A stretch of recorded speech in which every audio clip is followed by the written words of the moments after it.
And boom, there. Now it worked. So I like your setup back there. You've really been making a move on collecting those arcade machines. Yeah. Oh, check out my new shirt. Oh, then Mike Tyson, the NES Mike Tyson. That's awesome. Carol Baskins better stay away from his Tigers. No kidding, right? Yeah, I actually went and got the Marvel one with my stimulus money the other day. Awesome. That is awesome. Are you going to be doing any modding, like any like Raspberry Pi modding to any of them? Maybe eventually. What would be cool on it is like if I got like the Punisher stickers and stuff to put on it, but I've only found one person online and it went at like $500, which is I know the company you're talking about. They make the really tall like side covering ones. Yeah, I'll show you. I actually got something cool from one of them. See if you can see it. It's a topper for a Street Fighter. Oh yeah. And it like stands behind it. Yeah. Yeah. So I don't have to keep looking them up online while I play. Oh, all the moves and everything like that. Yeah, they do that. And I think they have one for Mortal Kombat and Marvel vs. Capcom, I think. Yeah, I just got this. Oh, yes. I don't know the Marvel superhero game that much or the Children of the Atom, but I like the Punisher game, and I don't think it was ever actually released. I think it was just on Genesis. I'm not exactly sure, but so I played that the other day. It was pretty cool, but the other ones I'll just have to learn the moves. So it looks like I've never played it before, but it looks like it's almost like a Final Fight side scroller. Which one? The Punisher. Oh yeah, and you actually get to shoot guns in it and stuff. And okay. It's 2-player and Nick Fury's the second player, so it's pretty cool actually. That is pretty cool. Pretty cool. I didn't realize Children of the Atom was on that Marvel console. Yeah, I played it a little. Like I said, I got to learn the moves, but it's like Marvel vs. Capcom, basically. Yeah. It seems like it. So, yeah. I remember that back in the day, like way back in the day. They used the same sprites and made a X-Men game on the Super Nintendo. I don't think it was called Children of the Atom, but it was a side scroller like adventure. Yeah, I was hoping for that. I thought that was going to actually be on it, but it's a good 4-player game, so maybe on the next one. But I don't have many mods like yours. I did these. Oops. Where I changed the little dust things. Oh, the dust covers, yeah. And I put little LED lights behind some of them. See, I like that. I kind of want to do that on mine as well. I bought everything at 5 and below to do it. So the strip, it's a strip with a USB port, like it's for a TV. So what I did is I got this like a wall socket for USB, and then I plugged it into there, and I did an extension cord. So, gotcha. So yeah, and unfortunately too, the risers are sold out everywhere, just about. So I bought these $10 IKEA tables that actually work pretty good. Oh yeah, they're like the right height. Yeah. So, but unfortunately, they're all sold out, or maybe they're not shipping right now because of what's going on. So I have my other one on something completely different. My TV messed up. So it's Gretchen says it's effing genetic, I swear. What? The collecting of all the things, all the arcade machines and the modding and all that sort of stuff. I like the NBA Jam one, but I can't put $500 out for it right now. Yeah, I know. Well, I really want the Rampage one. That's the one I really want next, but that one doesn't seem to be going down in price either. No, so I had my eye on one of those too because the kids actually really liked playing it, so I can kind of use that. Well, I'll get it because the kids like it. So because she complains that they take up a lot of room, but you can't get them in stores. And there was somebody that had one on Facebook Marketplace for $250. Wow. And I offered him $200. And he's like, "Yeah, it's in my truck if you want to come get it," or something like that, like kind of off-putting. And then I didn't respond. And he's like, "Somebody else didn't want it if you want it." But I'm like, But yeah, I like that one too. Yeah. Have you seen the people doing the mods where they kind of put the light strips down the edge of the walls? Yeah. That looks pretty cool to me. Well, I mean, eventually it's just going to look like one giant UFO the way it's all lit up, you know? Yeah, well, whatever. It's cool looking. It's I tried because on one of those modding groups, somebody had suggested. Well, I tried to do it. Well, actually, I think I can flip this. Mm-hmm. and show you what I'm talking about. Let's see how this There you go. works. Okay. It's like froze though. Oh, there we go. Like I tried to do red and blue along these, and somebody recommended it was just like electrical tape. Yeah. And I cut it and I did it all nice, but I don't know if because of the moisture in the basement and it just all fell off pretty much. Oh. So Yeah, I've seen a lot of people doing that modding with the electrical tape down the sides. so I might if I do it, I might just paint it. Yeah, right. So. Yeah, it's easier to tape up the edges and just do a strip of paint down it and then peel the tape off. Yeah, I'd seen somebody that recommended they just use like a paint marker. I'm like, that's easy. That makes sense too. Yeah. Yeah. So, but that's awesome. Well, why don't I give you a little bit of a tour of everything? Yeah. Let me see it all. Nobody ever comes over here, and yeah, I have all this stuff down here. And I'm the only one that ever enjoys it. So let me go upstairs, and I'll flip the camera around, start at the top of the stairs, and show you. So, but yeah, I think I got lots of cool stuff. Hopefully the mail will come while we're doing this because I got some other stuff come today. But here's some of the Ghostbuster stuff. You had sent me that. Hang tight 1 second. Let me see if I can just focus on just your screen. Okay. Oh.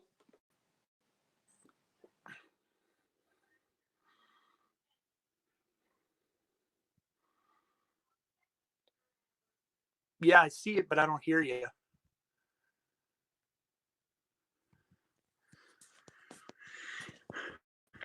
Yep, there we go. I guess you can't hear me if I don't add myself, but yeah. I couldn't hear you. That's all right. That's the custom piece I sent you. That's I meant to do more Ghostbusters after that, but I'll tell you what, I worked so hard on that I was like, I got to move on to something else for a while. I was impressed with that. It was really cool, and I can't remember. I go to like Goodwill and stuff, and I think I got this frame, and it didn't fit exactly. It's kind of weird size, but with just like it kind of fits in with how it is, just with like the I get it, yeah. So yeah, it's got that kind of rustic New York feel to it. So let's see. I got a bunch of. I'm big into movie cars. There's some of the Hot Wheels and Ghostbusters stuff. This one's really cool. I think I sent you a picture of this. It's the Ecto before it got painted. Right. And then this one's really cool. They made a Hot Wheel actually of the real Ghostbusters car. Oh, from the cartoon. Yeah. That's awesome. So I thought that was kind of cool. Here's the pictures you had sent me. I hung all those. They're all autographed. And my only regret is that I wasn't able to find a Dan Aykroyd one in the Ghostbusters uniform. Yeah. It works. I mean, because they're both the black and white. Right. You'd sent me this stuff too. The cell. Oh, the animation cell. Yeah. And then this. I want to find a Ghostbusters 2 like comic ad to put up. Yeah, I was looking through all of my comics for one because you had told me about that. And I was going through all my comics of that day, and I know they exist, but I guess I just don't have the right comics. And then I'm big in the movie cars, and I'm always stuck shopping with Michelle, so I've been buying like all the different movie cars of Hot Wheels when I see them. So yeah. I just got the Thundercats. That one's pretty cool. Man.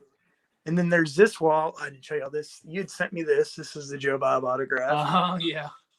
And then there's some stuff we got autographed by the Power Rangers. I got Bulk that and stuff. Skull, yeah. Oh, that I forgot that you got that print. That was a sick print. That Rito. This one. Yeah. Yeah, they're both that one framed up pretty good. Yeah. And then more movie cars. And Michelle like goes shopping and she'll just buy me stuff. And I'm running out of room, so I just hang it all on the wall. But these are all more movie Ghostbuster cars. Tons of you like the Fast and Furious movies? Fast and Furious. Yeah. I like the cars from it. Movie cars. And some more figures. These ones are actually kind of uncommon to be all mint on card. I got these three for $40 off Facebook one time. Wow. Mario Brothers. Yeah. And the Creep Show. These ones are kind of cool. I got that one and some other ones. Yeah, that was the bummer about MegaCon getting canceled. You were going to come down for that, and you were thinking about getting that Luigi card signed by John Leguizamo. Yeah. Another time, baby. Yeah. That's one that you had sent me. Yeah, that's one of the few like straight, just like regular art style prints that I've done outside of my own art style, I guess you could say. It's yeah, it just kind of fit in with this wall, just kind of pop culture stuff. Yes. I got a bunch of Funkos, a little bit of Funkos. A little bit of Funkos. Yeah, this is really cool. I don't know if I've ever showed you this. This is a Matchbox thing from the 80s, and it's one of like the few action figures of Freddy. And it was this whole line where you would dress up the action figures different people, and then it got canceled. So it's kind of cool. Wow, really? Yeah. And then there's this. This is really cool. That's Fluffy from Creepshow. Nice. And then these are all a lot of vintage stuff. There's the Addams Family set. I remember one time you sent me a link. I got lucky. I got the whole set for like $20. Mm-hmm. And then the Roger Rabbit ones. What else do we got? Oh, then I got all the Disney afternoon ones like you. Yeah. And yeah, I'm kind of bummed that I don't think they're continuing that series. I know. I needed a series 3 to finish out the Rescue Rangers and like a couple peripheral characters, you know? Yeah, no Monterey Jack. And yeah, exactly. I needed a Monterey Jack. No Webby. And I wanted I got Darkwing and Launchpad, but Launchpad I think is technically part of the DuckTales one. I don't know. Yep. Yeah, DuckTales. Or no, it says Darkwing up there. Okay. Oh, I'm sorry, Doug Deer. Yeah. I got lucky on this one. This was that Comic-Con one. It was on Target.com and it was like $12, so I jumped on it to finish the set. That's awesome. I paid $15 for mine on eBay with free shipping, so you know, fairly close. Yeah. Some horror related stuff. Some more figures. Tales from the Crypt. Got my Freddy glove. A couple of Jason masks. These are cool. You don't see these a lot. These were from like the menus for McDonald's. I got 2 of those. Is that like the full advertisement? Yeah, that translit lights or whatever they would call them. Okay. I got those for like $5 a piece. They're kind of cool. Oh, were they like little cameras that you looked in? Yeah, that's the Rescue Rangers ad right there. Oh, sick. Yeah, and this is the Changeables one.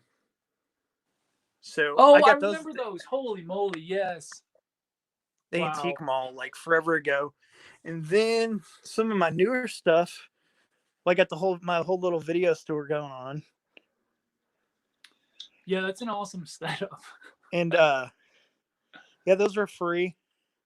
You got Castle Grayskull, my new poster. It's not going to be summer of 2020 anymore, fortunately. Yeah. So, what do you think about them that possibly making that poster a rarity? You think that's a thing? Yeah, that's fine because I have it. Yeah, yeah. I think they made a decent amount, but I think it will be because it has that summer 2020. Right. Some little comic books. I think you might have sent me some of those at 18 one. This is really cool. This Creepshow thing I got, and this I love those. Is that Creepshow? Is the Creepshow a reprint or is it original? Unfortunately, when I bought it, I thought it was an original. It's a reprint. Okay. But still, even still with the reprints, those are somewhat hard to find. Yeah, I think I got for like $20, maybe. Yeah, that's probably fair. Yeah. More video store type stuff. Have you thought about setting up like old cartridges, video game cartridges? Oh, yeah. Okay, I see it there. Yeah, it's double-sided. Right. Nice. Now, did you actually got that from a place that was closing down, didn't you? Family Video. Yeah. Yeah, I got them for free. It's got this little NECA Jason mask. Then we got all of our Power Ranger stuff. Like we went and got that signed. The book that you got me signed and some different stuff. Very cool. Some different figures. They don't like standing up. Yeah, I love those cases from IKEA. I need to get another one. I need to too. Then get to the Ghostbuster stuff was a big part of my collection. I got the whole Firehouse. And then I just got this. This is kind of rare. It's an Ecto Bomber. Probably never seen that. Oh, wow. I've never seen that before. Yeah. It was a later release. And Playmobil stuff, that's all right. And then this shelf's these are all rare Ghosts. Those spent some money on them. And now those Ghosts themselves, like I remember back in the day when you were able to get the Ghost, sometimes they came packaged with like a specific variation of one of the Ghostbusters or something. Yeah. Were these individually packaged? Yeah, these are all separate. Yeah. like because they would be in bigger boxes by themselves. Sure. And just some different newer figures. This is cool, kind of rare. It's the Extreme Ghostbusters Ecto One, near complete. It does lights and sounds. The baby loves that. What's missing on it? The satellite, or here's the satellite, but I'm missing the little thing to put it on. So, Gotcha. and then the figures. This is like I got a lot of. I'm really proud of these. This is the Series 1. I just got stands for all of them, so they looked all nice. And then they got the little ghost with them, like you're talking about. And these are the original ones. These aren't like the re-releases they just put out. Gotcha. I got all the Proton packs. And then I've been working on completing all the sets of each of them. And this one, I've been working on this one. These are kind of hard to complete because they got the little mask with them. And I'm missing 2 ghosts. And then here's all these. I remember the toilet. The toilet was like one of my favorites. Yeah, Fearsome Flush. Yeah. And then I'll show you the other Ghostbuster stuff, and I'll show you what I've been working on. There's this. Some Funkos. Oh, nice. And then these are some of my favorites. It's the you got the Transformers Ecto. Yeah. And then the Ghostbusters as Ninja Turtles. Or the Ninja Turtles as the Ghostbusters. And yeah. Or Shaggy. Then I got the Wrestlers as the Ghostbusters. And then I got the Stranger Things kids as Ghostbusters. Nice. So, yeah. But this is kind of what I've been working on is my Ninja Turtle stuff. I just don't have much room. I'm not going for complete, but I want them to have all their accessories. And these are always all Series 1. And what they're called soft heads. So basically, the rubbery heads. The first release, they had the more rubbery heads, and then once they started selling a lot more of them, then they did the harder heads. See, so they're called soft heads because they squeeze. So I've been working on those and completing some of the different figures. So actually, might get some in the mail today. So Pizza Face is pretty funny. So yeah, that and my arcades. And I saw Gretchen commented on my Ghostbuster costume. Yeah. I still need to do a custom patch with my name on it. Yeah, I was surprised you didn't actually have one because I think you can get them on Etsy. I've seen them. I just haven't got to it. My Proton pack. Let's see if I get it on. It's just a Spirit Halloween one, but it's still kind of cool. Now, is that the super deluxe version one? I couldn't hear you. Is that the super deluxe version one? No, it's just from Spirit Halloween. It was like $100. Oh, okay. And just some different 80s toys here, Nickelodeon, different stuff. And Police Academy stuff and just stuff all over toys. This is kind of cool. It doesn't work though. It's the Talk Boy. Talk Boy. Yes. Some DuckTales. This is really cool. I like those little DuckTales toys that they were selling at Target, like with the vault and everything like that. Yeah, I got the vault, but these are vintage ones, and I kind of like them better. This is one of my favorite things. This is from the 60s, I believe, and it's Addams Family toy from original. And I just mostly like it for the box. It doesn't work, but it's this little coin thing where it's thing. And what it is you put a quarter or whatever in there, and then a little hand pops out and it grabs it and it pulls it back. But unfortunately, it's like 50 years old, so it doesn't work. Sure, but yeah, I've seen modern versions of that where you hit the switch, but the hand comes out to turn the switch off.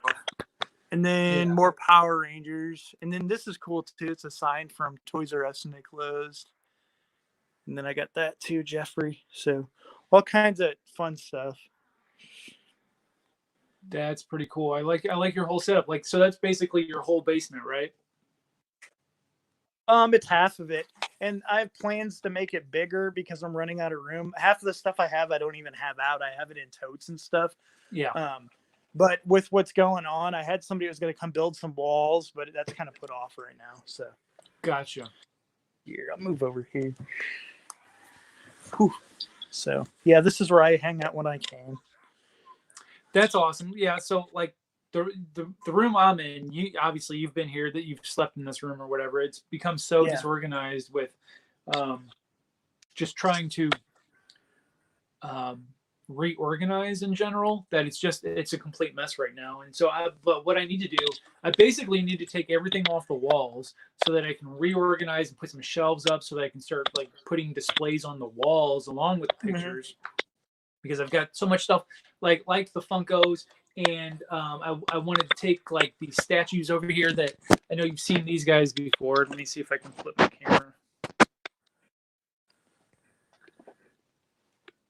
Like these guys right here. I need to like put these on a separate shelf because I need to expand and make room for all my Roger Rabbit stuff that keeps I keep grabbing up. Yeah. Like you're running out of room too. Yeah. Like I don't know if you've seen this. I don't know if I showed you this. You didn't have this from. Have you seen this before? No. It's from Japan. It's one of those little wind-up toys that make Roger walks. Is it metal or plastic? It's plastic. Here, let's take a look and open this. Hold on. Yeah, there's not. I never Roger stuff out there really. Did it freeze? No. Okay. It looks frozen on my screen. All right. So yeah, I've never actually opened this before. As you can see, like I don't think it's ever been opened. It's very clean. So let's take a look without destroying the box. Yeah. I've kind of got where some things I started taking them out of the box. Not everything I keep in the box, especially newer stuff. But if it's expensive and rare. Oh, that's cool. It's got them in the wind up is metal. It's not plastic or anything. But yeah, I've never seen him. Let's see here. It doesn't want to.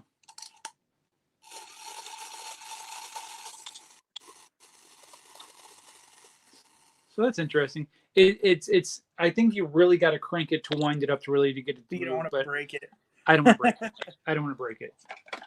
So, but I think that's the first time that box has ever been opened because these were hard to kind of bend.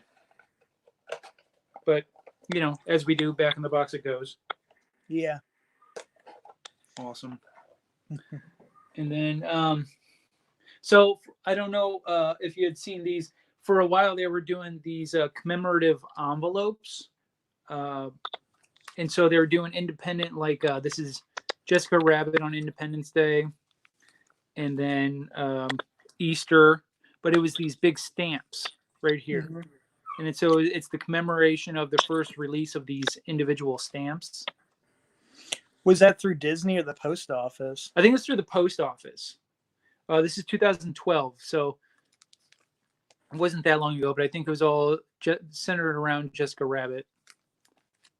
Yeah, that's fine. Yeah. Yeah, I like the Warhol one, the Andy Warhol kind of looking one. But it has kind of weirdly turned out in a way that as much as I'm collecting, like no one cares about Roger. They all want Jessica Rabbit stuff. You know what I'm saying? Mm-hmm. So as much as I'm trying to collect Roger Rabbit stuff, it seems that majority of it is centered around Jessica. So because she's the hot chick, yeah. Right. I think a lot of girls do cosplay and like dressing up as her and all that too. Yeah. And then this is a hand puppet. So you stick your fingers in the holes back here and you can make his mouth move.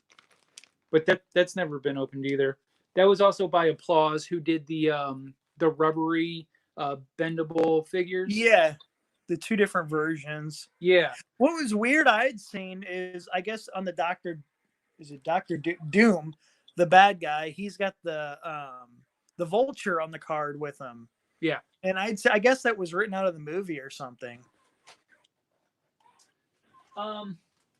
Yeah, I don't remember ever seeing that. As a matter of fact, on both the Flexies and the basic one, he's got the vulture with him. Yeah.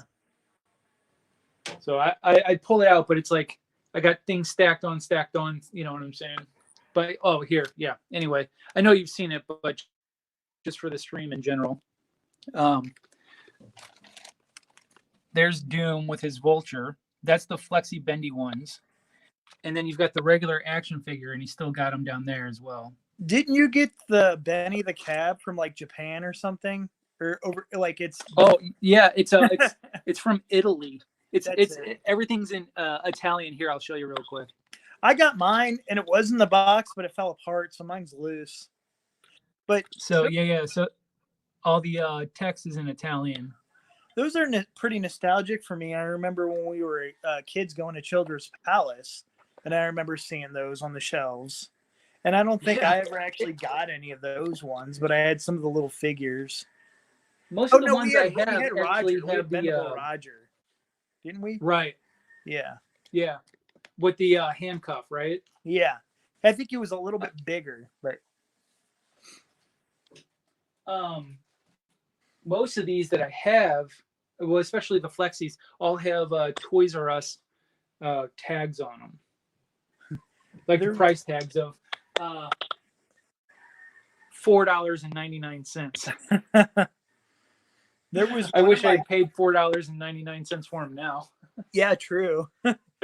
One of my games, it had a receipt in it for Jamestown Mall, and it's this crappy Sega Genesis college basketball game, and somebody spent like $60 on it. I think I paid like $10 for a box, and it was in it. Yeah, right. It was kind of funny.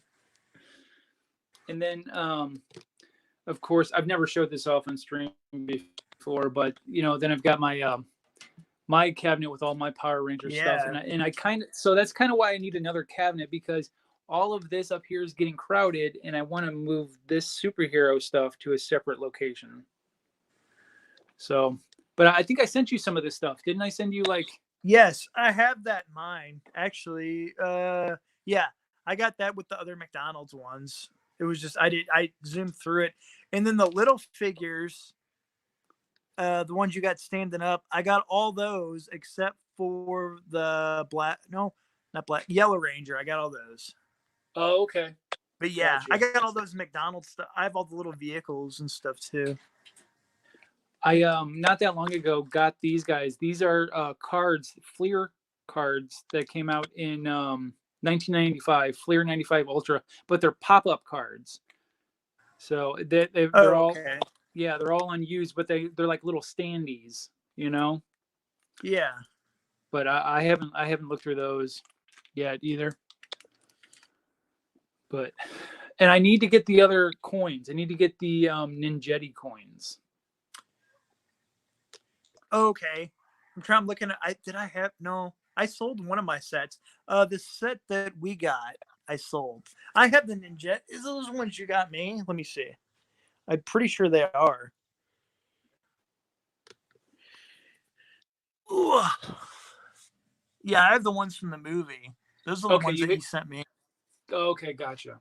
Yeah, you'd sent me those. And then I got these. And I got these when Toys R Us was going out of business. The light sucks. And they were like, I don't know, I got them for like $20 or something. Pretty cheap. Those are from the new movie. Oh, yeah. I have those. Where are they? Oh, I have them behind the movie figures back here. And here's little stands. The ones that you had sent me, I got those in here too. Yeah. With the other McDonald's ones. Nice. Yeah, I have so much stuff I don't have room to display it all. Yeah, I know those feels, man. My closet is just full of stuff that I have no space for whatsoever. Which is why I need to buy just like wall shelves and reorganize all the stuff in this room. All those I have a collection of McDonald's toys too, but I don't have any room to display them. Right. Yeah, you have a ton of those old 90s McDonald's toys. Yeah, we'd go to the flea market and get them for $1 a piece. So hey, they were cheap to collect. So then we got into trying to complete the sets and all that. So, and then I got all my baseball cards too, but most of that's put away. Very cool. Yeah, I know you were really bummed out about the whole baseball card situation, especially since you were working hard at making complete collections and stuff like that. Then things start bottoming out. I'm hoping that doesn't happen with the comic books right now. Everybody's making these lists of what are popular and good comics and what they call key comic books. And everybody's making these lists, and it's hiking up the prices on eBay. and it's making it difficult for average collectors like myself to be able to afford to maintain a decent collection. And so I think eventually a bubble's going to burst on that, and these values aren't going to be worth what people are paying for them. You know, Hmm. I think video games will do that eventually too. video games have kind of been on that roller coaster. Like people hit that point where they're like, "Well, I'm tired of all these collectors buying up everything," and then Hmm. so those people stop buying things, and then nobody's buying anything. So then the people who need to sell their stuff need to start cutting the prices to get those people to come back and start buying things. So it's been like this. Yeah. Yeah, I had my Dinosaur Peak, which Yeah. was all I saved up to get it, and I sold a lot of stuff. But and then I had Rescue Rangers 2 and DuckTales 2, which were rare games. But I'm like, I never play them. All I do is play the ones that we played as kids usually. So I'm like, I Yeah. might as well sell them and get the money for them. They Right. look cool on a shelf, I guess, but got to But do who it. could? But as you said, nobody's coming to your place to look at the stuff. So you Yeah. know, and I was kind of in the same boat as well. But I realized that I don't put things up and decorate for other people. I do it for my own satisfaction of looking at all my stuff that I like to collect. So Hmm. that's what it means for me. But I mean, you have a whole just setup in your basement that is geared towards having parties in. You Yeah. know? Yeah, my old house was finished. This one's not, but yeah, like I said, nobody comes, especially with what's going on now. But Oh yeah. yeah, Yeah. So how are you keeping yourself entertained mostly during the whole quarantine thing? I watch a lot of movies and play down here. Baby keeps us entertained too, but um, and at work we don't do anything proactive. We still work, but that's quiet too. So Yeah. Yeah. It's got to be a tough situation, especially in your line of work. So, is it what's a you spend a lot of time at your desk now? it's a station. We basically only respond to emergency calls, and we're not doing anything really that proactive unless you see something extremely dangerous. We have to act on it. But yeah, I mean, Right. a lot of I said I feel like a firefighter because we sit at the station and wait for calls now, basically. Right. So So you're not heavy on patrolling much. we still patrol, yeah, but I'm not making as many vehicle stops and stuff like that. But You less contact with people. police practicing social distancing, right? Exact. Yeah, I wear a mask to every call and gloves and all that. So Yeah. That's crazy. That's crazy to think yeah. about nowadays, man. You know, I'm hoping this stuff. So apparently, we're all supposed to be quarantining and doing the social distancing in order to flatten the curve of infection happening. So from what I understand, we're kind of over that point now, Hmm. and like actual stores that were not considered essential um, getting notice that they could possibly open up at the beginning of May. So Yeah, Michelle had heard that J.C. Penney's could possibly go bankrupt. I'm like, man, they've yeah, been well, around forever. I think they've been in trouble for a long time, to tell you the Yeah. truth, with all the mall closings and everything like that.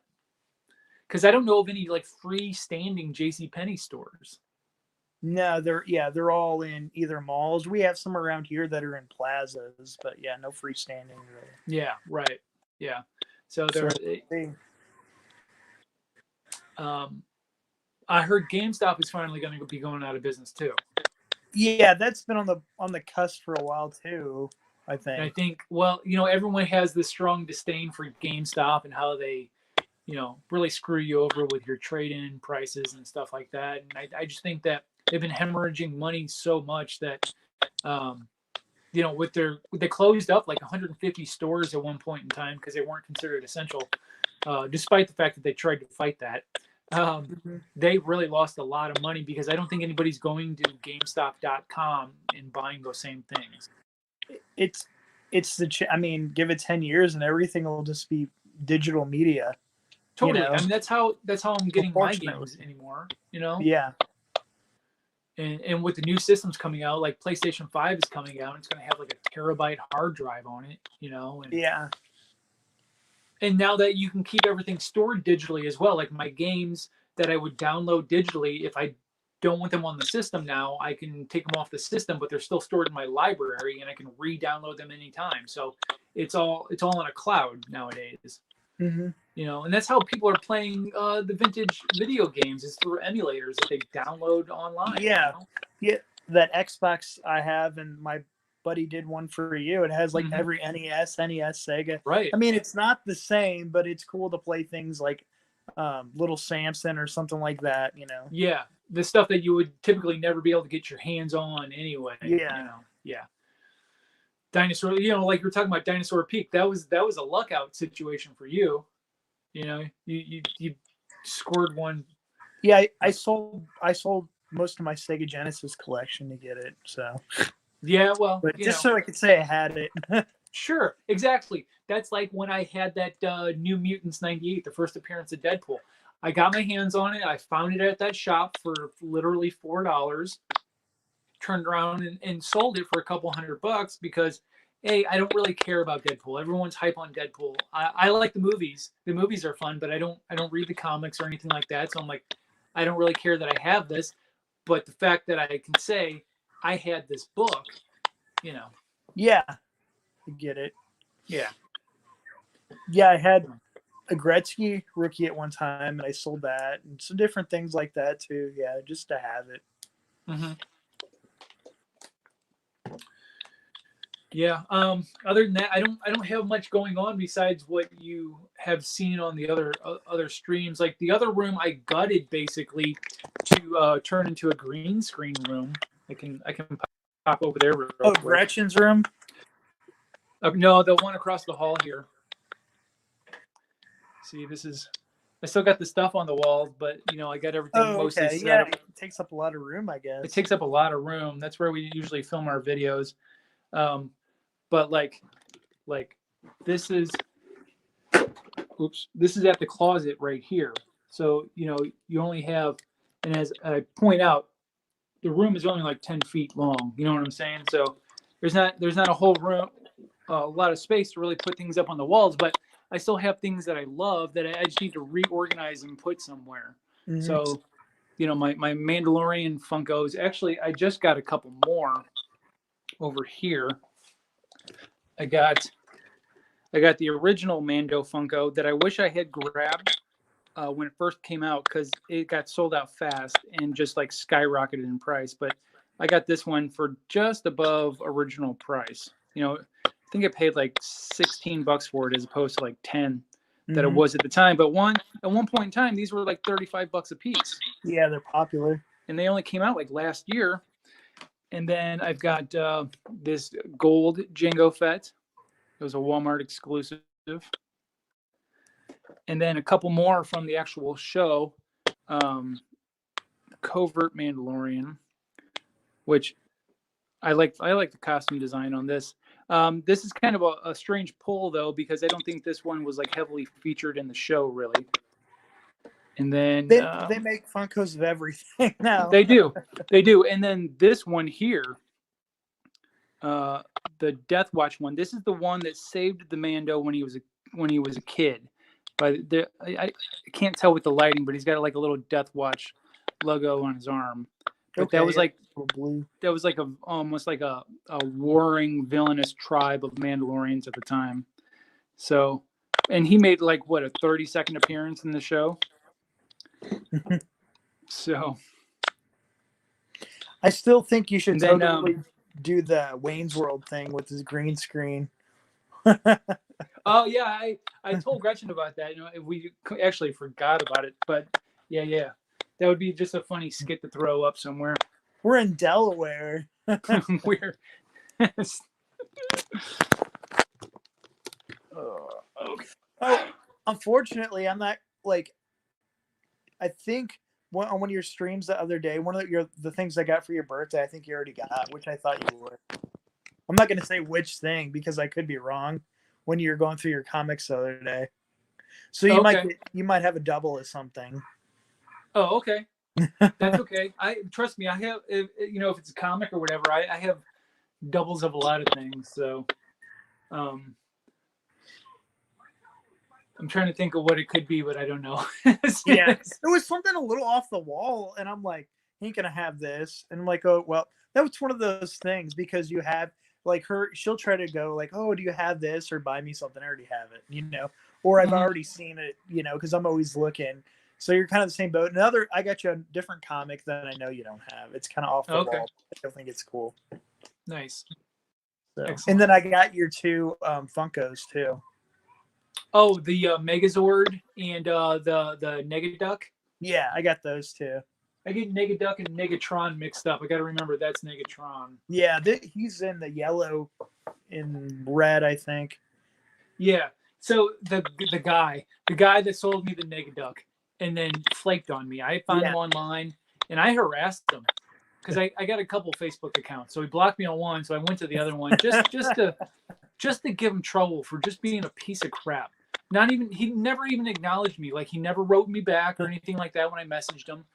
But so that's when I started like maybe it was wrong of me, but yeah, I started harassing him because he took my money and then didn't follow through, and I can't file a complaint because it was like so long ago that I'm like, you're gonna be a piece of junk like that and then screw me over. I'm gonna give you a little bit of trouble. You're yeah, gonna have to deal with my crap for a while.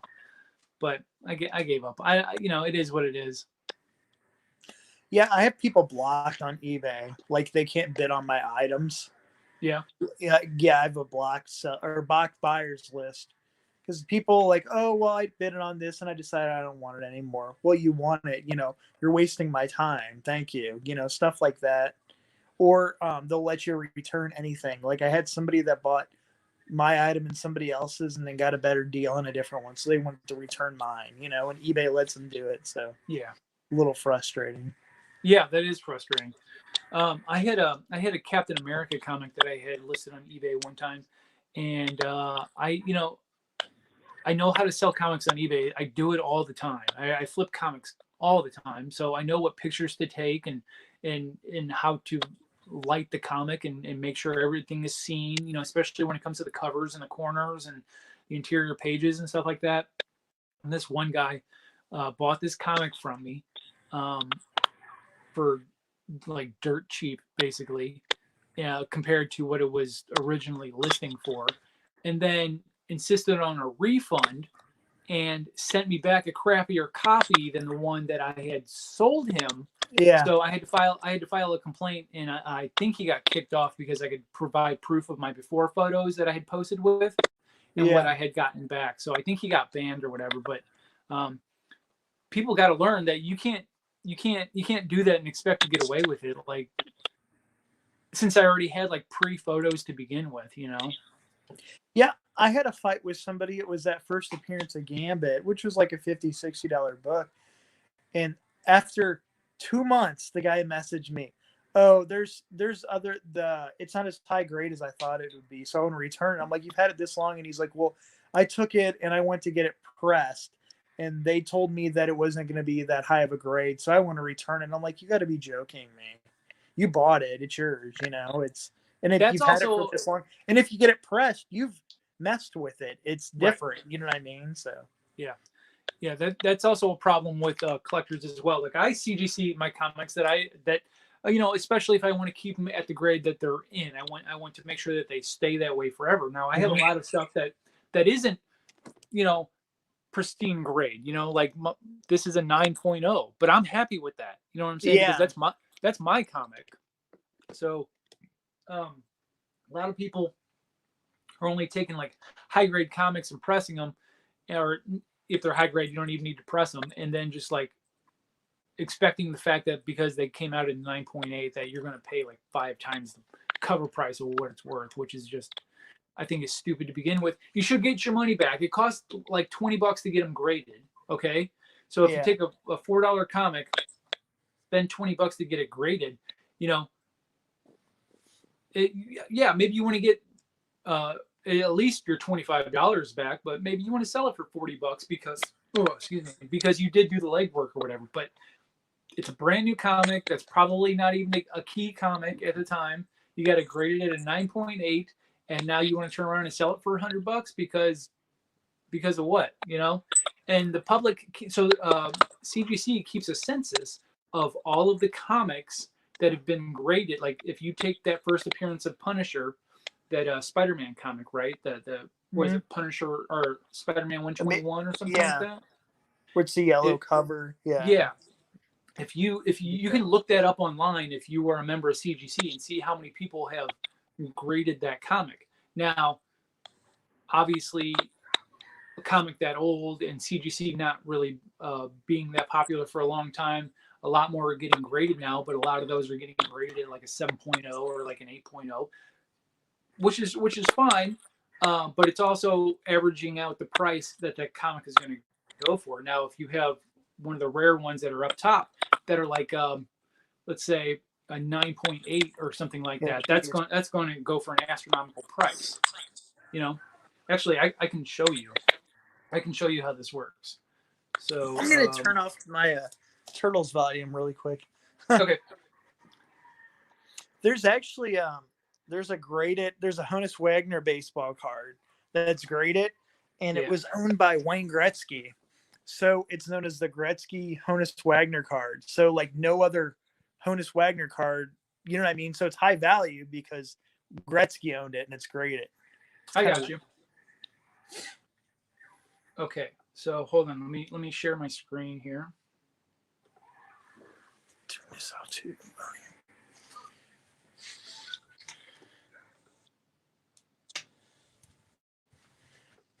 Okay, so here's the census. Okay, so like, give me a comic. Give me a comic that I should look up. Did you the first appearance of Gambit? There's that one, or do you want something older? Let's see here. What How what about issue? Let's see here. giant size X-Men? That one's kind of rare. And Giant size X-Men #1. yeah, that's from the late 70s, isn't it? Yeah, that was like the I think first appearance of they redid a bunch the of them. new team. You know. Yeah.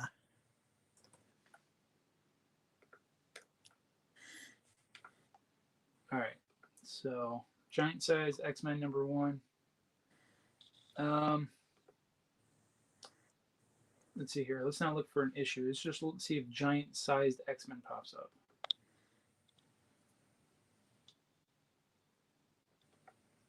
What do they call that then? Giant sized X-Men 1.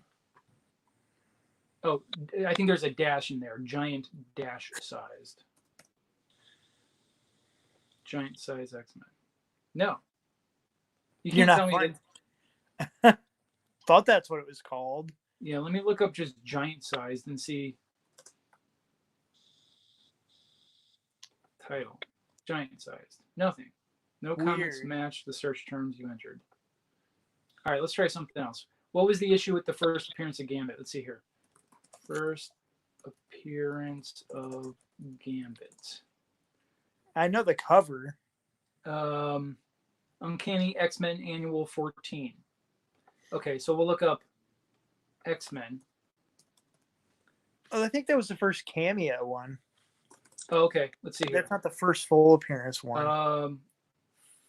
First appearance.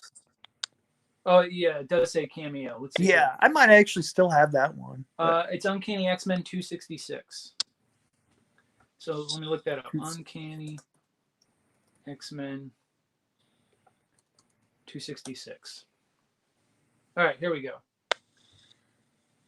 From 1990, was that it? 1990? I thought he was older than that. I thought he was from the 80s. No, Gambit wasn't. No.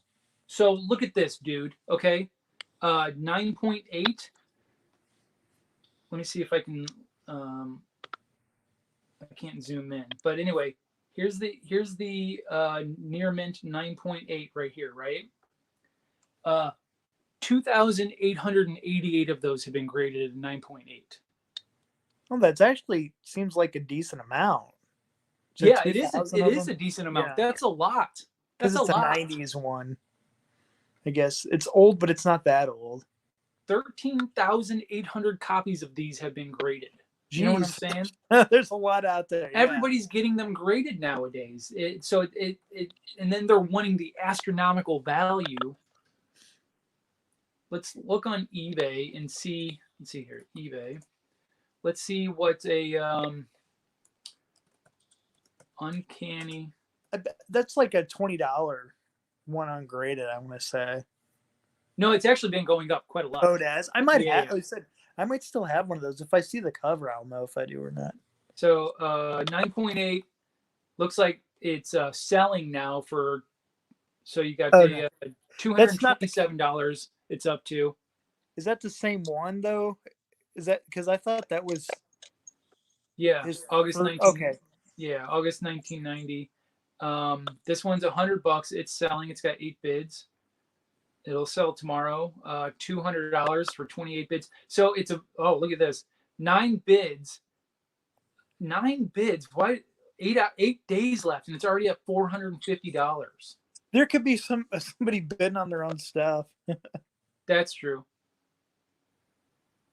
Now these buy it now is like this My Comic Shop.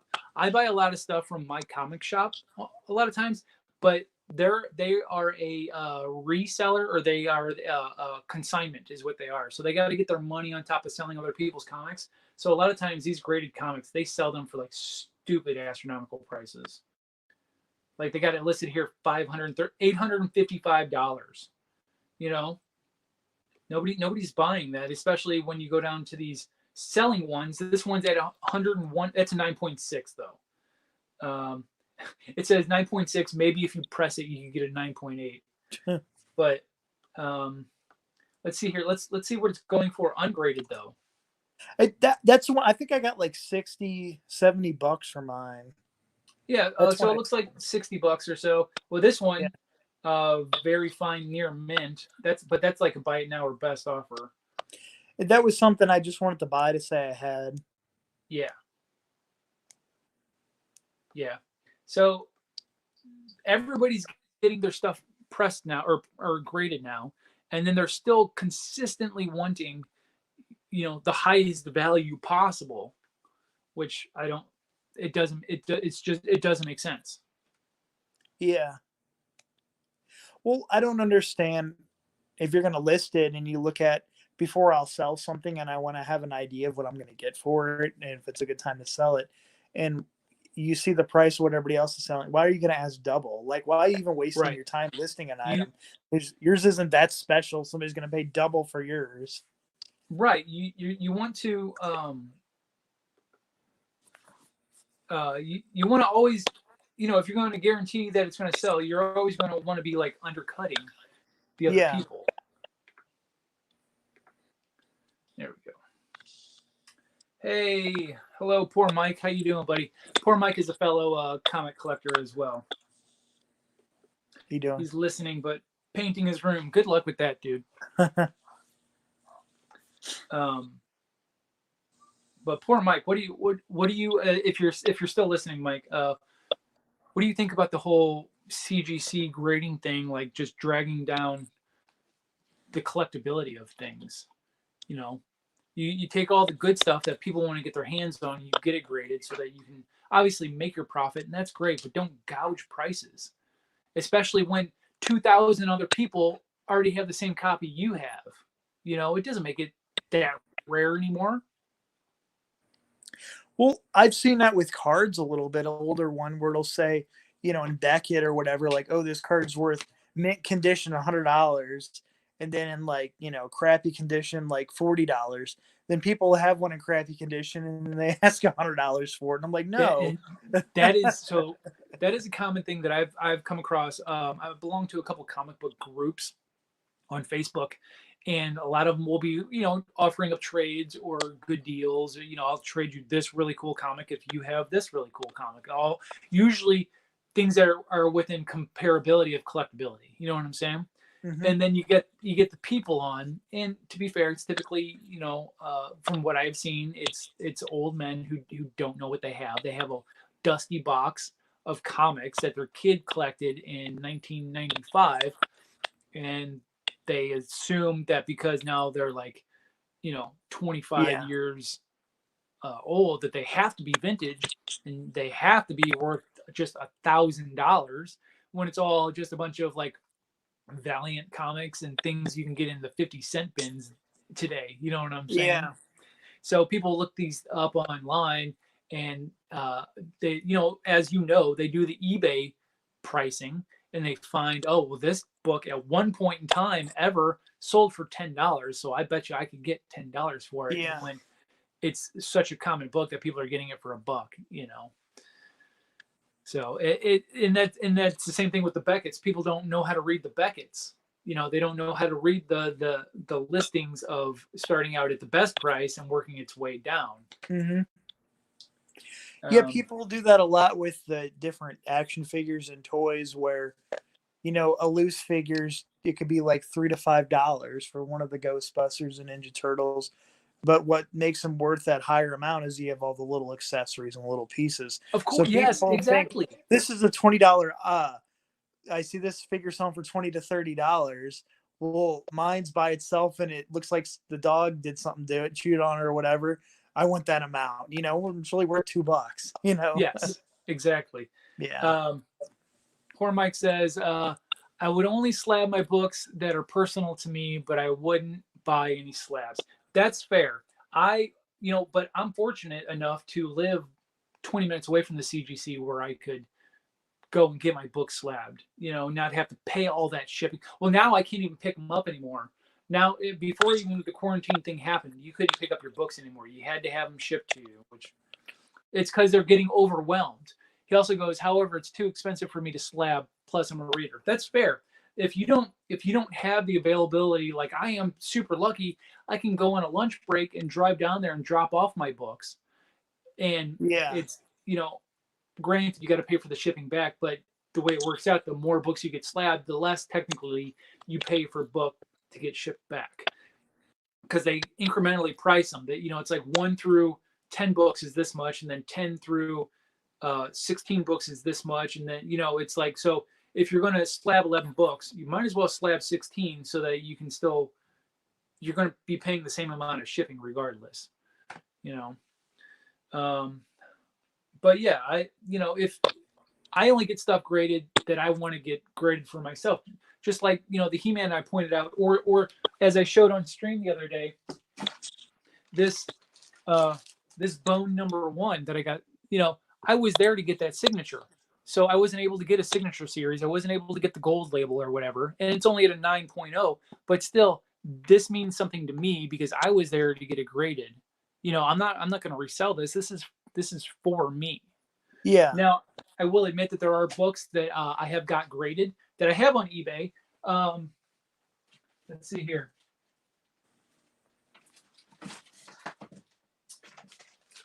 This here is a book called Wraith. Okay. Now there's a show on TV called Nosferatu. It's the license plate there. What service is that on? What do you mean? Nosferatu. I think it's on like AMC or something like that. I watch that because I like the old school original movie, and I've always I need to check that out. I want to watch that. So this is written by Joe Hill, who did Lock and Key. I've really been into Joe Hill stuff lately. I'm sure you've heard me talk about his stuff on the streams. So he wrote this, but it's called Nosferatu on the TV show, spelled out just like the license plate. So if you look it up, it's spelled just like that. Okay. But anyway, with the TV show coming out, I bought this comic for $10 and got it graded. And I guess people don't care. Like, I'm not asking for a stupid amount of money. I'm just, you know, wanting to make $10 on it. You know what I'm saying? But it's stuff like this that I don't know. Those are one of the few items that I get graded so that I can turn around and sell so that I can buy more comics that I want that I can get graded for myself, you know? Yeah. So what's it like? Okay. Cause you like getting them autographed. Does it ever get to a point, like say you have a really rare book? Well, cause I know you got your Iron Man #1 signed by Stan Lee, didn't you? Is that what you got? Yeah, I did. So does it get to any point where it devalues the comic? Because I'm not into comics as much as you, and basically you're just paying for the signature. But are comics not like that? Is it all if the signature always helps it? You kind of see what I'm saying, where Yeah, you're defacing something in a way, even though it's who made it. people. So that was a long debate for a long time. Is it worth getting somebody's name scribbled Yeah. on a marker? Does that help anything? And it basically comes down to the certificate of authenticity. Now, anybody can make up a certificate of authenticity nowadays, unless it's like from a big corporation, like from one of the authenticators that's at a con, or Mhm. uh, a comic book shop themselves that had a public signing, stuff like that. But so let me see this. I got my. I showed you my picture of Burt Ward as Robin that I got Burt Ward's signature Yeah. on, right? So I bought it online, and this was the stupid letter of authenticity. Like, this is a generic piece of paper that doesn't even say whose autograph it is, but it's got a signature saying, "Hey, It's I not. authorize that this is a real signature." So why does the certificate of authenticity still matter then, if anybody can make them up? You know what I'm saying? Yeah. But I think as long as they come from legitimate sources, and like I said, all of mine that I have signed, I'm not looking to sell them. I got them signed myself for myself, so I know that they're real, and it doesn't matter what anybody else thinks about it. Um, Now, heaven forbid, if something were to happen to me, and Gretchen had to sell those comics, and uh, you know, no one's going to necessarily take her word that it's the real deal, and she probably will have to undersell those comics.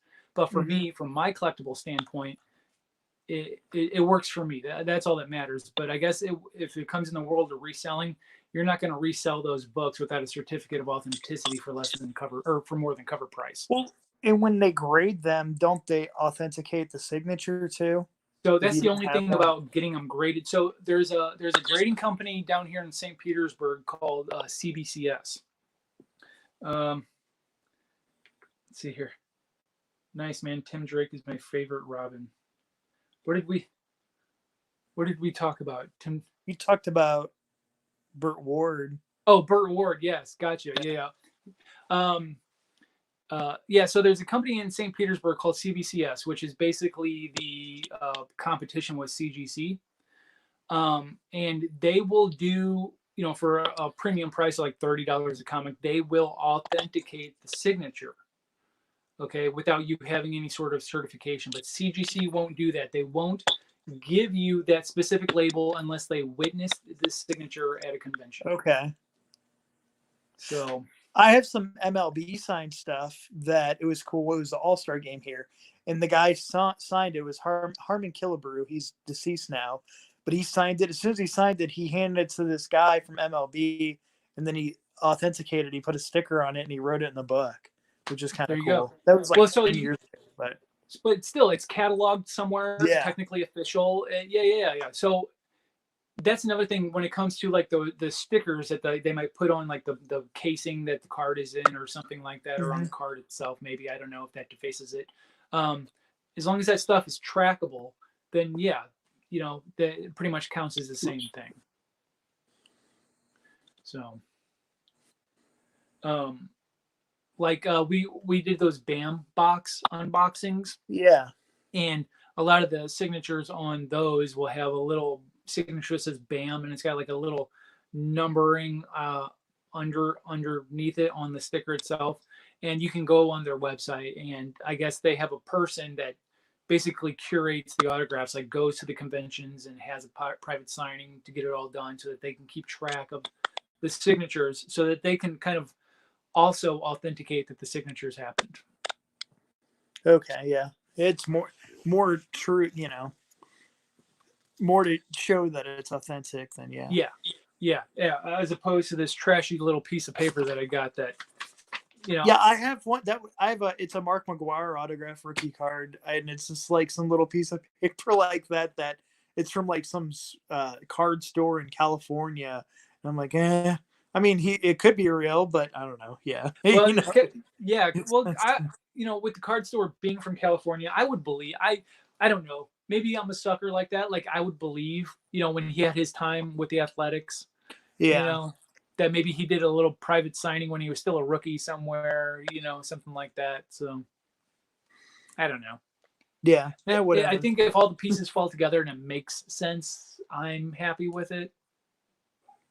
Well, some of the vintage cards, well, that Gretzky one I had, I actually did a lot of research before I actually bought it, because the Gretzky one and the Michael Jordan one are heavily faked. So I like before I purchase. So it's better to get a graded one then because it's going to be It's been real. off. Yeah, But right. like the Gretzky one, I did my research and I went the OPC one, OPC, which is like the Topps version. And there's like this mark on his shoulder that was one of the ways that you could tell it was real. It was an error in the printing. And it's like if you have one and it's been corrected, you know that it's fake. You know what I'm saying? Oh, Because I the see. original Gotcha. had the error in it and stuff like that I looked at. But yeah. But some of those and some vintage baseball cards like that, they only sell them if you go on eBay to buy them. You can only sell them as original if they're graded, because people, I guess, were selling good fakes and other people getting ripped off now. So Right. Yeah.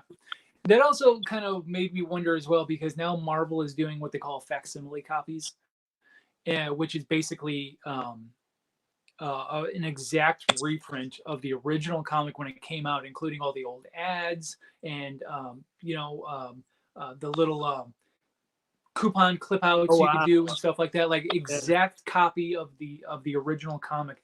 But obviously the cover is a little different. The little box in the corner has, instead yeah. of 25 cents, it says 3.99 now or something like that. You know what I'm saying? But I wonder how hard it would be for somebody to just scan a copy of uh, an original cover and slap it on one of these facsimiles.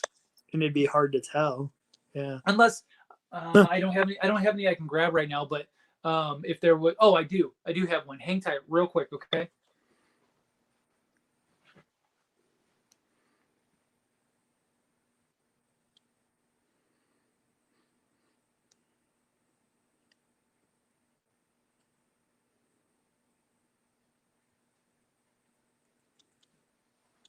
This is Gretchen's facsimile of the first appearance of Poison Ivy. Okay. Now she Yeah. has a real copy of this. It's super low grade. It's probably like a 3.0 or something like that. But I wanted her to have a copy that she would want to put her hands on and read. You know what I'm saying? Yeah. But I just want to open this up, and as you can see right here, it says $3.99, but the cover art is pretty much the exact same, right? Yeah. So actually, including the ad on the back. Look, I don't know if it'll show up. The ad on the back says 1965 Mattel. Yeah. So I want to look on the inside, and so the funny thing about you mentioning that ad stuff, I had seen some video recently where it was like weird ads and comic books from like the 60s and stuff, and mm-hmm. what you would think you were getting and then what you would actually get. Like it'd be like a submarine and then it would come and be made of paper. But there was one ad where it was like you could buy a monkey and that people were actually getting shipped real monkeys, like these little bitty monkeys the size of the squirrels that were coming from like China. I'm like, that's kind of cool, but yeah. So basically somebody could scan the original cover, staple it on here, and you wouldn't know you got screwed over until you got home and opened it, because down here it starts saying Reprint. facsimile copy on the inside right here. But that's happened before at cons. So back when I think it was back when DC Comics was doing their brand new like Rebirth series or something, the Harley Quinn series had come out, and there was a super rare variant cover of Harley Quinn #1 of the new Rebirth series that was coming out, and they were selling like hotcakes for like $350 because they were like 1 out of 100, and it was done by a specific artist that everybody loved, right? So, lady at this con bought it. Now, there's so many little individual comic sellers at a Comic-Con. It's kind of hard to keep track of which one you went to buy something, right? So she buys this $350 Harley Quinn comic, and she's so excited. And she gets to her hotel room that night, and she pulls it out just to look at it, and it was a piece of paper over the regular basic comic. Ugh.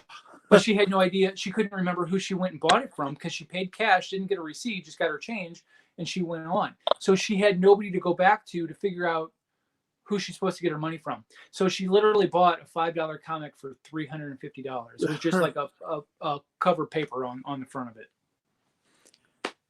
They're just horrible people out there. They need to be shot. I hope the karma comes back and bites those people in the ass hard.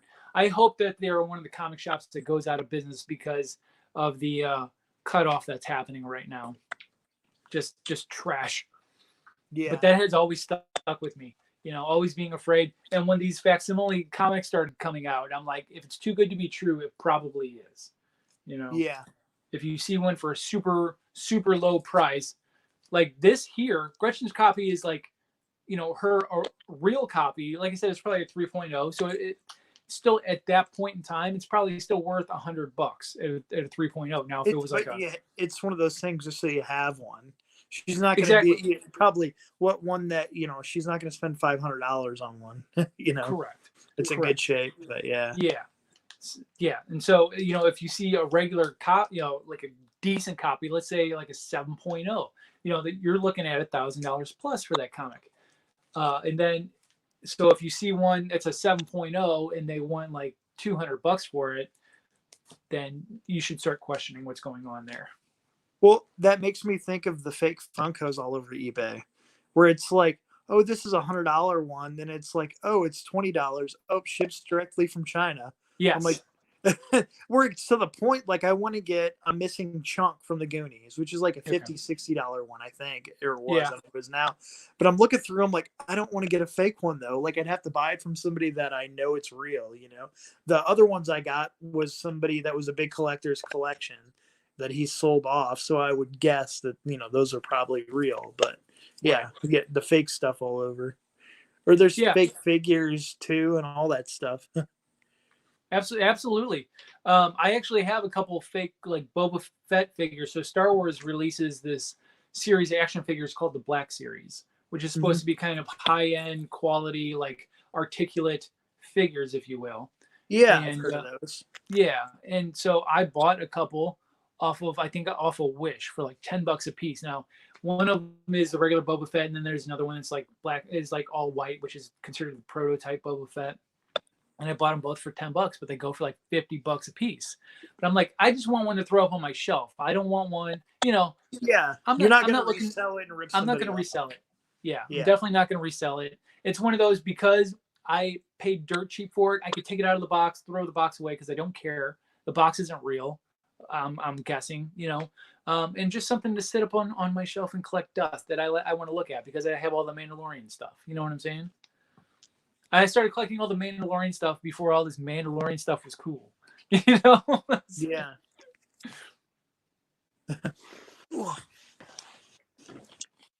So there's some people that with toy stuff, they're 3D printing pieces now. Yes. So is it real?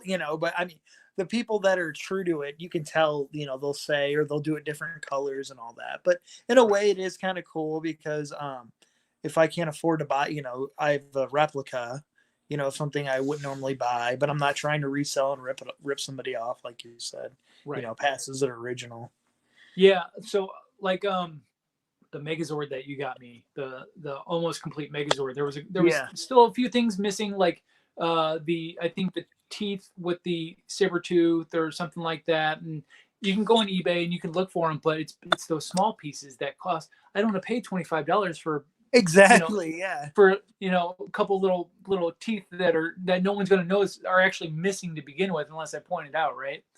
But I noticed that there are people especially on Etsy, selling those replacement parts, like, but not painted in chrome and everything like that, but like raw, you got to put the effort in yourself. But they're still selling those pieces for like $10. So yeah, it's a cheaper option, but still, I feel like I'm cheating myself in that effort. You know what I'm saying? I got lucky on that. Because I don't have the sword for mine, but I pieced them together because I already had two pieces. But it was a lot. It was everything for your Megazord, and then it was a Dragon Zord, which I kept for myself. That the Dragon Zord was complete, and it was $30, I think. And I was like, oh fuck yeah, heck yeah! And I jumped on that and bought that now, and I'm like, he'll like the Megazord, like because some of those individual pieces, like the pterodactyl piece and like the mammoth, those can be like $30 a piece by themselves. Yeah. So yeah, and I was like, man, because I think the pterodactyl piece for mine, it was the last one I needed, and I think I spent like $50 on it or something. Sure, just to I believe it. But yeah, That's the I was curse. like, So I also you got me that you got me the one toy I always wanted in my entire life. You got me that Optimus Prime. yeah, That true to form 1984 Optimus Prime. It's just missing a couple small things like a tube missiles for like a maybe or gas something. hose and stuff like Okay. that, and like a couple little like gas nozzle sort of things or whatever. And I found them individually, but once again, those pieces themselves, since they're the hard ones to come across, and at this point in time, like I'm not even. I just want to have a complete piece. At this point in time, I'm not even worried about them being all fully original pieces. I just want to have a complete form. And then if I need to later on, go back later and get the original pieces to have the full complete original thing. Yeah. But yeah, that's been my a lot of what I've been scouring for is getting those tiny minute pieces that only we're going to notice by looking at it. I'll flip the camera and show you because exactly with what you're talking about, I'm trying to complete this set, the Slimed Heroes with the mask. Those Right. masks people ask $20-$30 a piece by themselves. So I have everything but two of the ghosts, and I have one shipped out to me, and I paid $20 for it. But I'm missing one for Winston, and people, like I could almost get that complete figure for $40, but then people will have that one ghost and ask like $20 for it, and that I've really ran into that a lot with the Ninja Turtles too. The different accessories, individually, having the right stuff, like you're saying. You're paying for the little pieces. Yeah, that's exactly right. But yeah, I got a good deal on that too. It was some guy that he worked at TGI Fridays in St. Charles, and he was a big Transformers collector, and he was moving out of state. So he was just selling all his stuff basically. And yeah, I bought that from him. Yeah, I think that's kind of the only things that I'm really scouring for the small pieces. I think I don't have much of anything else. Oh, still a couple things like one of the last times when I was in St. Louis and we went to that little collector shop, and I found those Disney characters dressed as Star Wars characters. Yeah, I don't know if you remember that. There's still a couple pieces. There's a couple pieces there that I need to collect still, like just like a gun or something minute as well that you just can't find anywhere unless I just rebuy the whole character again. Yeah. So other than that, most of my focus is still comics and artwork. I still have artwork that I can't even put up on the wall yet. So like I said, I gotta just strip the walls of everything and just start from scratch. And in Florida, there's a lot of people don't have basements too. You don't have a basement. That's the thing. Yeah, everything. I had to take a complete bedroom out of my house, or not out of my house, but utilize a complete bedroom in my house to put all my stuff. And that's why I have to go through and still steadily reorganize things on the regular. Yeah, I have some things that I just don't have room for. I have a tote full of it's like video game stuff, like it's vintage Mario stuff and stuff like that. Where it's I just don't have room for everything right now. All my Stranger Things stuff, I was really into that, and I actually took a lot of that down for more for the arcades. So where you had sent me those comic books, but yeah, I don't have all my Stranger Things stuff up anymore. I see. Yeah, I know you had like everything you could possibly think of when it comes to Stranger Things. Yeah, all the Funko Pops. There was a lot of it and the figures, but yeah. Yeah. Now is it is it both you and your wife that collect that, or is it mostly you? Mostly me, but she just buys them for me. Oh, okay. She'll like, All you right. have this? She likes shopping. Yeah, well, I remember if I would ask you if you had something, you're like, yeah, Michelle already grabbed it. So I wasn't sure if it was your collection or She Michelle's has collection. her own collection of Funkos too. She does Uh, Funkos. And yeah. then she's got her own cabinet upstairs. It's full of like Cabbage Patch stuff. Oh, And she okay. likes That's cool. World's Smallest, like the little World's Smallest figures and Yeah. different they have. She's got her own collection. I had the World's Small. She bought me the World's Smallest Power Ranger that just came out. Is it like the millimeter high ones? Like Yeah, I super sent you the picture of it. Oh, that's right. You did. Yeah, You did. I I remember got that. him next to the Megazords. They actually made the whole set of them, I think, too, not just the Red Ranger. That's crazy. It comes in that full size packaging. Yeah, yeah, it looks extra tiny next to that. It's like it's like the perfect size. Yeah, I got lucky on this too in Toys R Us. This is the from the new movie, the Megazord, and I think I got it for like $50, and they're good. Is that They're the Goldar from the look at movie box. Yeah. These are smaller ones, but then there's the big one in the back where it Wow. actually is all the pieces that combine. These ones aren't, but Crazy. yeah, I made it out pretty good there when they were going out of business. Yeah. I don't really have much other stuff that I've displayed. Like I have the X-Men toys on card that you sent me, the cable Yeah, my on doubles. card. Yeah, I sent you like a Jean Grey one maybe or something? You sent me I Jean can't Grey, remember. and you sent me a cable as well. Okay, that, like part of the because he was your space would come favorite. off. Yeah, that one's cool actually. I actually have some action figures in the garage. These Alex Ross figures, but I don't know if you ever saw these. Let me see if I can grab it.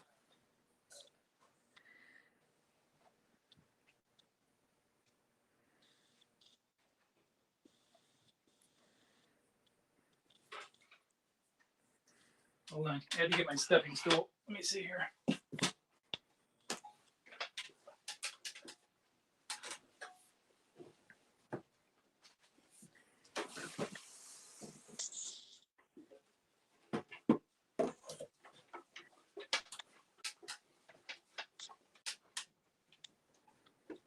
So I'll grab a couple of these. But I was collecting these for a while, but then they started becoming super popular. Alex Ross designs a lot of like comic stuff in general. He's basically my favorite artist because what he does is so lifelike. But they started making action figures based off of his models of like look at that Bizarro. Look Those how are creepy expensive ones. Yeah. But yeah, so now these, like this is these are part of series 1. I have the whole series 1 up there. But eventually if retailers start getting aware of the fact that hey, people are buying these up, and we could probably start asking for a lot more within a retail price for them, and but this is more of the higher end. I wouldn't even say this is like super high end, but it's more of the higher end stuff that I was buying, because these are like $20 a piece, $25 a piece at the time. And now they're like, $45, $50 a piece. So, and I also have some from another series that he did called Kingdom Come, which is actually where I started getting these from. Those came out first and I saw those, and then I saw these.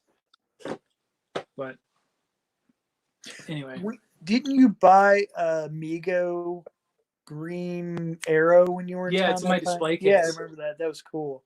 I was super stoked for that one as well. I couldn't remember. What's that? Was he complete? Did he have the accessories? He did. I didn't remember. But he was just in like a bag. You know what I'm saying? Like he was loose, but it was complete, and that's why I was super stoked about it. Yeah. I looked at some of the Star Trek ones from Mego. Those are actually kind of cool.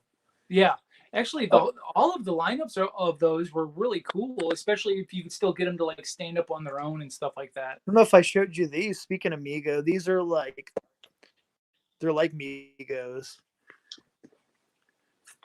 I bought stands for them and everything. They're Ghostbuster ones, but that's what they tried to make them look like. Yeah, so it's like their outfits are like actual cloth. Yeah, and actually, another one came in the mail the other day. This one's still mint on the card. I'll show you. It's kind of cool.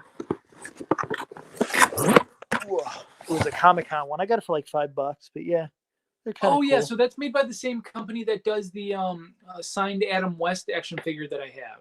Okay. Yeah, Yeah, retroactive or red, something. yeah. Retro action. Retro action, like 80s or something like that. Yeah. Yeah. But yeah, so it's Yeah, I the was going and for the whole set. I don't know if you ever looked up the Batman '66 ones, the classic Batman ones up on eBay, but they picked like obscure scenes from the show itself.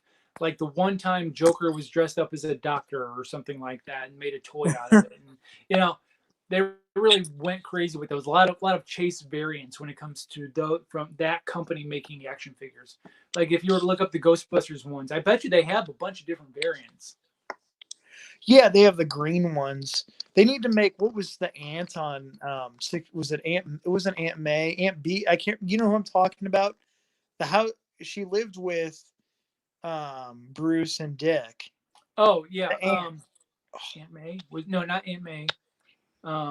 Gosh, what was her You know name? who I'm Yes, talking about. They need to make one of her. God, Bruce. Let's see here. Bruce Wayne's aunt. You know, it'd be cool if they had an Aunt Harriet. And Harriet. Because Vincent Price played them. That'd be cool. Yes. Oh, I think they do, don't they? I've seen the smaller figures of them. Yeah. But there were so many cool people that were on that show. Was it Frank Welker or what? The guy that was the Riddler? I'm probably getting his name wrong. Frank. Yes, Frank Gorshin. Yeah, he was a big time actor. Cesar Romero. That's who played the Joker. Yeah.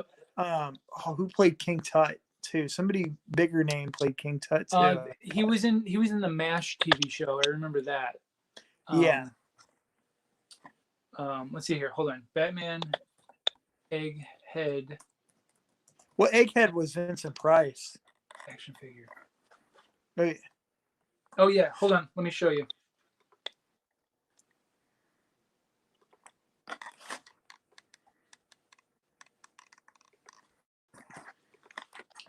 Yeah, here he is right here. Yeah, that's cool. Yeah, made by so you can tell by the card, made by the same company. Yep. But that's fun. Yeah, and then this, like I said, they have such random action figures that they made as part of that toy line. Oh, the surfing ones. I love the surfing ones. Yeah. Here's a different Egghead. You know. Oh, there was the Bookworm guy too, wasn't he? Bookworm, yeah. Funko did the little smaller action figures that I really like. I think there's a Bookworm one too. Let's see here. Let's see if they don't bring up the Funko ones.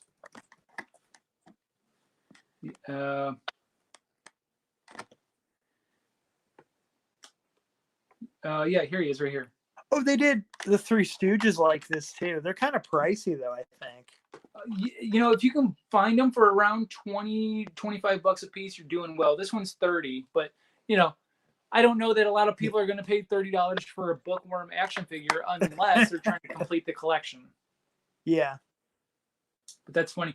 Let's see, who was it that played King Tut? Let's see here. See how many Batman series I have to go through. Batman. What if I do 1966? Oh, there we go.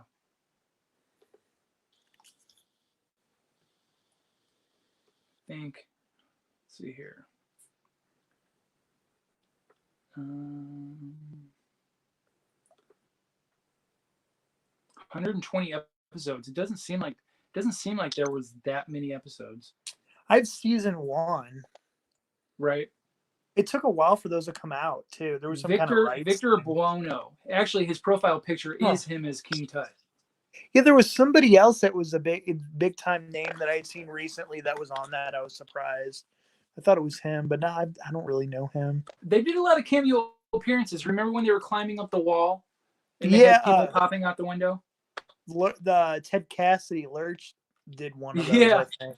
Yeah. Yvonne Craig. I love Yvonne Craig in her Batgirl costume.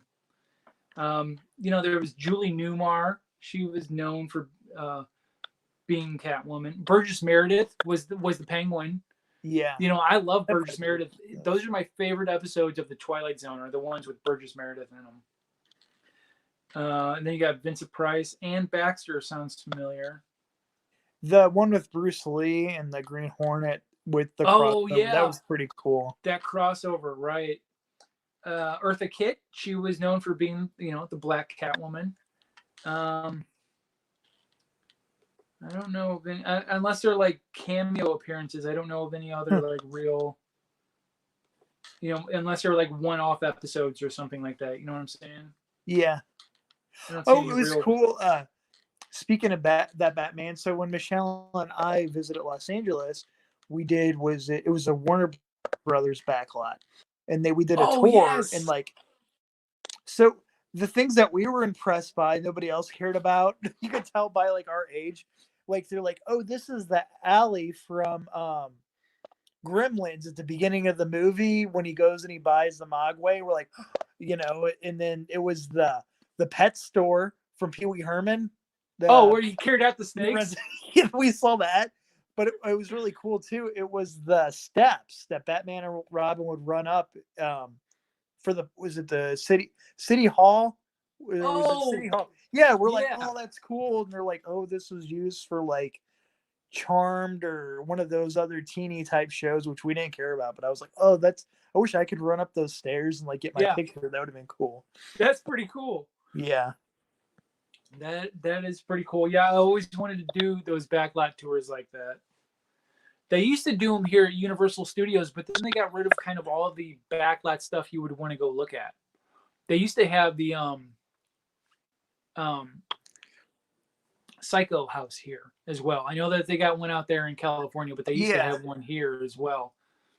And if you ever followed the history, I don't know if you ever watched the Grim Life Collective on YouTube. Yeah. They did kind of a history of that house and how we have seen it in various forms, like that house and the Munsters house that we've seen in various different forms as well. So is it called Centennial Street or something? And it's a backlot, and I think they used it for Colonial Street. Is it Colonial Street? And the Munsters house is on that, but it's painted different. But it's painted different, and they kind of did a little rehab on the front. But you could see it in I don't know if you ever watched the TV show Desperate Housewives. I never watched it. That's the road. Yeah, that's actually a good show. I watched it with my wife when it was on. But that's the road right there, and you could see that if you knew what you were looking for, you always saw that house on the road because it was right there in that block.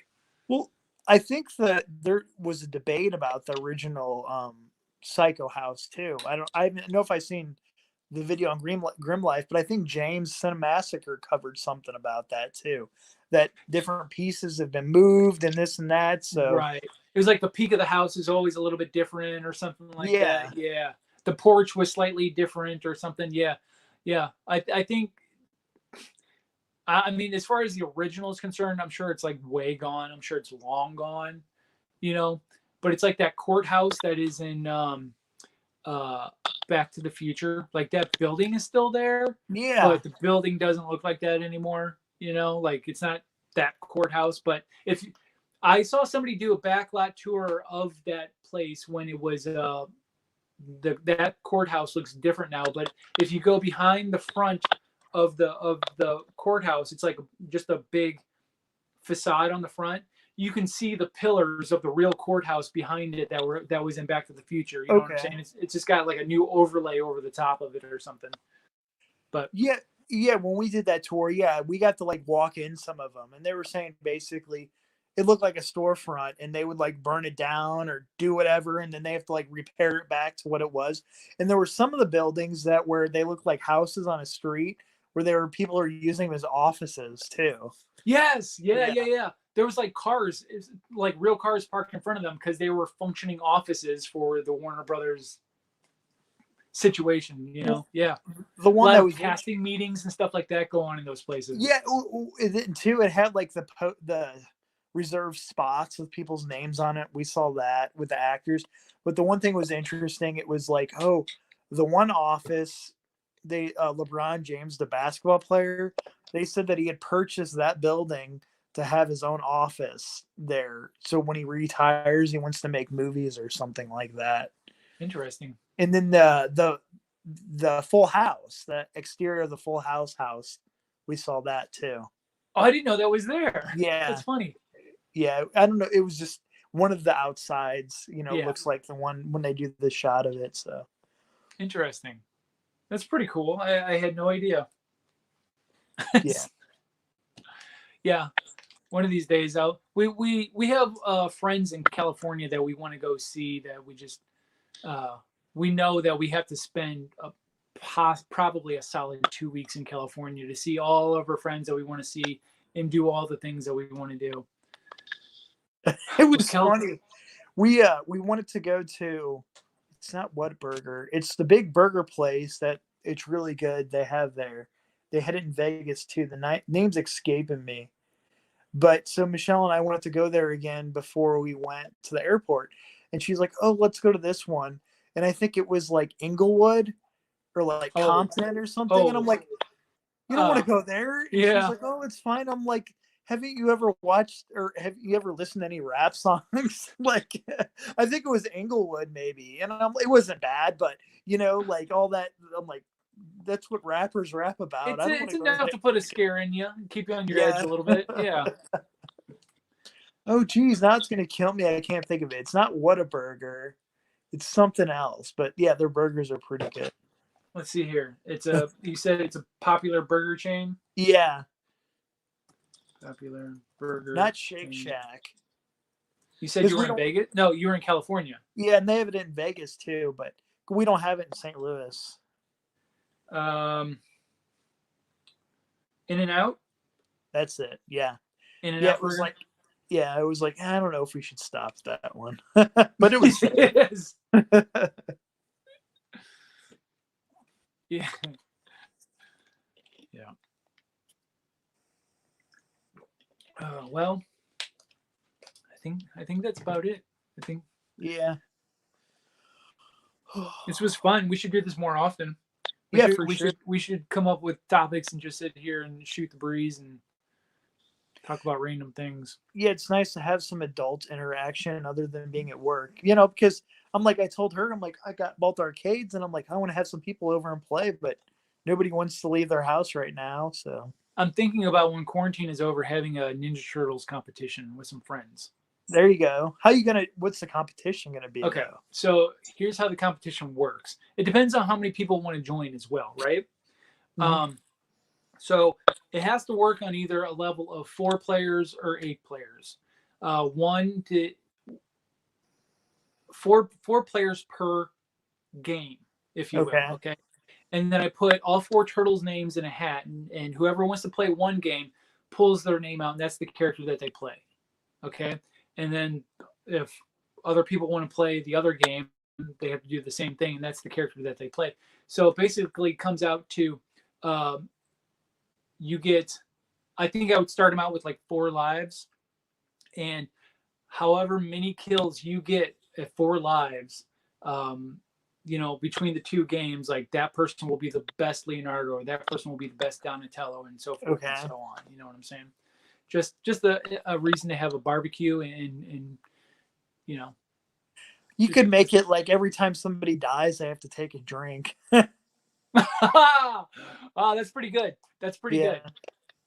I didn't think about that. Yeah, I mean, it needs a little bit of tweaking, but I feel like having a Ninja Turtles competition might, Yeah, something fun. Yeah. So. Yeah. All right. But well, yeah. Next time we should get together and we should point our phones towards our Ninja Turtles arcade cabinets. And so here's what I think we should do. Okay, is that we should see how far we should set a limit of lives for ourselves. Okay. Like maybe 10 lives. Like how many lives does it take you to get through Turtles in Time, you think? I don't know. I don't know that one that as good as well.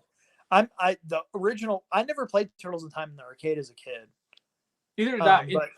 Yeah. But it is different from the SNES that I played. Yeah. I don't know. I mean, how many it would take. And that it's kind of sucks too in a way. I mean, you get it like, oh, I'll play Turtle. Well, that's fun if you play it with somebody. You know what Yeah. I mean? It's not as fun playing it by yourself. Right. So we could play the Turtles arcade game, the original Turtles arcade game, and give ourselves a set number of lives and see how far we can get on those lives, how many kills we could get, and Yeah. then maybe allow ourselves one level skip. Okay. You know, I hate the sewer surfing level. I'm Yeah, not, I don't not like that is one. that yeah. I hate that level. The surfing Uh, part's not bad. It's the level. I don't like sore levels or underwater levels. Agreed. Yes. Like I know in the original Ninja Turtles game that was like the worst level ever. yeah, we mastered it though. I Sure. remember that when we were It, really little with Trouble, but I could pick it up and beat it right now. sure. It just took an amount of finesse that we weren't aware that video games needed at that time. Yeah. Yeah, A we skill level. definitely do something like that. Yeah. Yeah, we should plan that out and live stream that. Okay. Maybe I don't know. If not here, do it on Facebook or something like that too. Yeah. So And I'm off every other weekend. So I'm off okay. this weekend, but I work next week. You know, that's how I go. Okay. For That's now. cool. Yeah. We could definitely figure something out. All right. All right. Well, it sounds good, man. All right. I'll talk to you later. I'm gonna go get Yeah, something it was to cool drink. hanging out with you for a little while. Yeah, for sure. I never get to show anybody any of my stuff. Nobody else cares. You know what I mean? If I like show you that, everybody at work's like, "Oh, you're just a dork," you know. Whatever. I do know but, what you mean. yeah. I do know what you mean. My friends come over and they look at our stuff and they're like, "Why do you have all of this?" It's Yeah. Like, why not? Pretty much. It makes me happy. Why not? Right? Yeah. Whatever. Sell it. You get the money. I get that a lot. Right? Yeah. I'm like, what am I gonna do though? Yeah. All right. All right, Well, I'll man. talk to you later. I will talk to you later. I'll see you. See you. Bye. Bye. All right, guys. Well, that is it for today. I will be back on tomorrow with a live stream of just hanging out in this room by myself, chatting with you guys live and organizing the comics and all that sort of stuff. So I will talk to you guys later on. Thanks for those of you who tuned in and watched and everything. I'll see you.